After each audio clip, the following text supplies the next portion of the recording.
Assalamualaikum warahmatullahi wabarakatuh. Nama saya Jarani, saya dari kelompok 1. Kali ini saya akan menjelaskan tentang unit 5 yang berjudul Manusia dan Keragaman Sosial Budaya Peradaban. Yang pertama adalah hakikat manusia dan peradaban. Hakikat manusia adalah makhluk hidup atau ciptaan Tuhan dengan segala fungsi dan potensinya yang tunduk kepada aturan-aturan Tuhan. Ada beberapa pengertian manusia menurut para ahli, diantaranya yang pertama menurut Socrates, yaitu manusia adalah makhluk hidup berkaki dua yang tidak berbulu dengan kuku datar dan lebar. Yang kedua menurut Nikolaus dan Sudiarja, yaitu manusia itu bineka tapi tunggal. Bineka karena terdiri dari jasmani dan rohani, akan tetapi satu karena jasmani dan rohani terdapat dalam satu jasad. Yang ketiga menurut Omar Muhammad, yaitu manusia adalah makhluk yang paling mulia karena berpikir. Manusia itu memiliki 3 dimensi, yaitu badan, akal, dan ruh. Manusia juga bisa disebut sebagai makhluk individu dan makhluk sosial.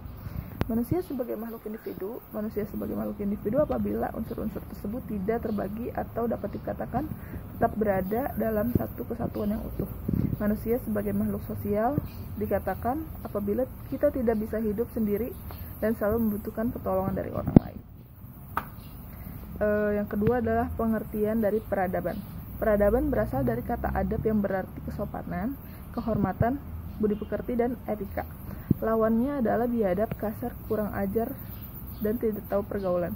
Peradaban adalah seluruh kehidupan sosial, politik, ekonomi, dan ilmu teknik untuk kegunaan praktis peradaban sebagai suatu perwujudan budaya yang didasarkan pada akal, semata-mata mengabaikan nurani dan berlainan dengan perwujudan budaya berdasarkan akal, nurani, dan kehendak sebagai kesatuan yang utuh.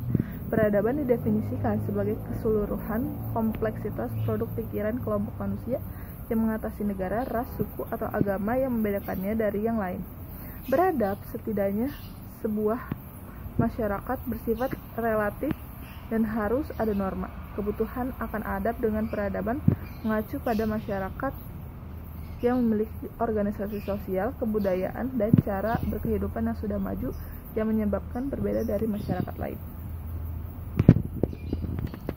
Sejarah kebudayaan di Indonesia, R. Sukmono 1973 dibagi menjadi 4 masa, yaitu yang pertama zaman prasejarah, yaitu sejak permulaan adanya manusia dan kebudayaan sampai kira-kira abad ke-5 Masehi.